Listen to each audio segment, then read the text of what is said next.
Welcome back to Headlines Now. The police in Assam have arrested 5 people after a 33-year-old woman MLA and her second husband were brutally beaten up by a mob of about 100 people. Congress leader Rumi Nath was attacked at a hotel for allegedly converting to Islam and marrying a Muslim. This after not getting the divorce from her first husband. The National Commission of Women has said that they will take a suo motu cognizance of the case.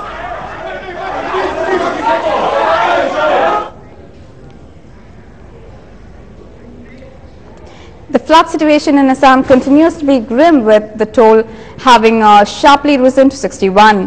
Nearly 20 lakh people have also been displaced in the flood. The worst is more than a decade.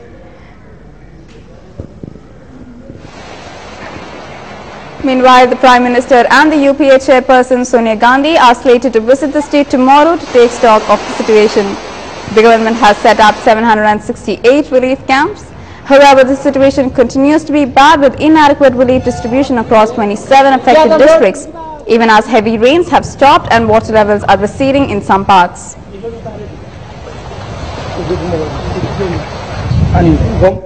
Moving on, Surjit Singh, who has recently returned to his village in Firozpur after spending 32 years in Pakistani jails, seems set for a collision course with the government. The government has made it clear that he wasn't an Indian spy in Pakistan, but Surjit Singh is adamant that he was on a spying mission to Pakistan when he was caught. He says that the Indian government never gave anything to his family while he was languishing in Pakistani jails. Surjit now wants to be compensated and acknowledged for his service to the nation. He has even threatened to move the court if he does not get what he deserves. Another possible breakthrough for Indian agencies after the detention of an Irish terrorist once again in Saudi Arabia. Sources confirmed that Fasi Mahmood, who is wanted by the Delhi and Karnataka police for terror cases, has been detained by Saudi intelligence. Fasi's wife had filed a petition in Supreme Court that the engineer from Bihar, who has been working in Al Jubail, Saudi Arabia for the past 5 years, was picked up on the 13th of May by Saudi intelligence and has been missing since then. CBI is now likely to send a team to Saudi Arabia to get Fasi deported.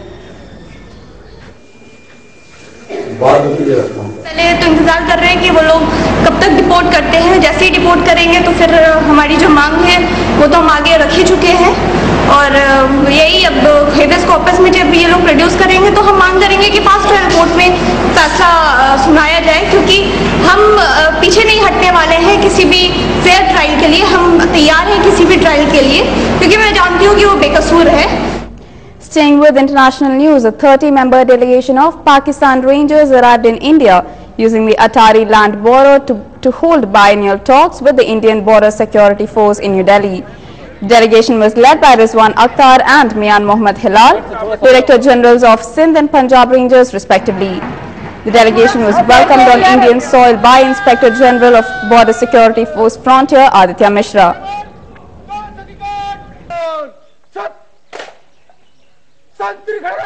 As you already know, that Pakistani delegation comprising of Pakistan Rangers Sindh, Pakistan Rangers Punjab, Interior Ministry, Survey of Pakistan and Anti-Narcotics Force is here to visit India to attend biennial meetings on issues of bilateral along the border issues with the smuggling and the prisoners, fishermen in both jails, and also we will the Survey of Pakistan and Anti-Narcotics Force will also talk about the anti-smuggling measures along the borders. Onto the Maharashtra Mantralaya fire disaster, a forensic lab has ruled out sabotage. The forensic report submitted to the Mumbai Crime Branch yesterday says that there is no evidence which suggests that the act was done deliberately. The lab had collected 45 samples from the site of the fire. The crime branch investigation suggests that fire started from an AC duct, and CCTV footage has also not shown any suspicious movements. In a bold move, the Indian Space Research Organization is opening up to market forces and hoping to hand over part of the lucrative rocket launch business and satellite manufacture to the Indian industry.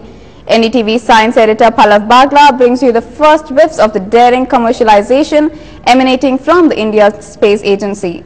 1, 0. With 20 back-to-back successful launches, India's workhorse rocket is among the world's best. But now, Space Agency ISRO wants private players to make and launch the whole polar satellite launch vehicle. Currently, about 80% of the parts are made by the private industry. Capability is there, demand is there. How to enhance the capacity to realize more PSLVs?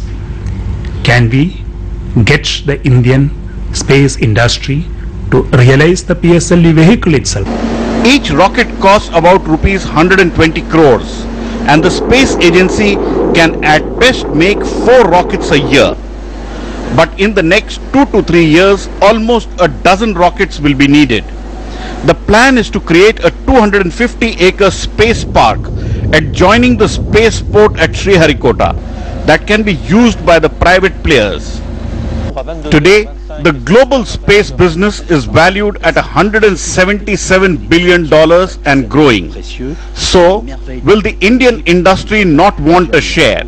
Larsen & Toubro told NDTV, "It's a welcome and necessary step. L&T would be inclined to take over the complete program management with technical support from ISRO.